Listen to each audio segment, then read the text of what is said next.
For første færd, der var der egentlig bare god kemi mellem os og Pernille. Det har været rigtig spændende, fordi Pernille kommer altid ind med stort smil og woohoo og alt muligt. Og det har været rigtig spændende, fordi det er ikke sådan en virksomhed, vi egentlig... Det er vi ikke så vant til at have sådan nogle sprudlende personligheder. Men det var faktisk et rigtig godt kick sådan på en eller anden måde til hele virksomheden. Hun har været med til at klarlægge, hvad det egentlig er for nogle forretningsprocesser, vi har. Vi ved det jo godt.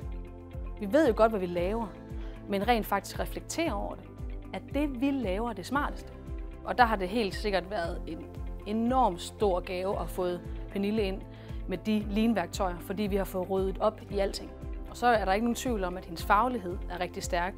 Og det her med ikke kun at have teori, men rent faktisk kunne omsætte til noget, der giver mening for vores hverdag.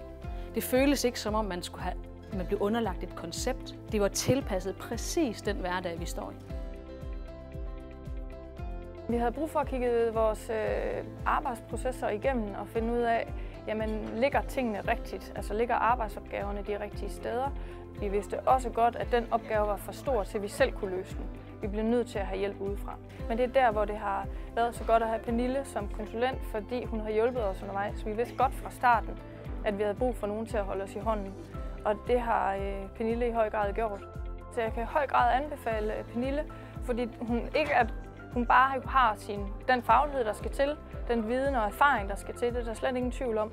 Men samtidig har Pernille også bare, hun formår netop at tale i øjenhøjde. Og så har hun bare en uvurderlig begejstring og passion for lean, som gør, at det lige pludselig bliver spiseligt på en helt anden måde.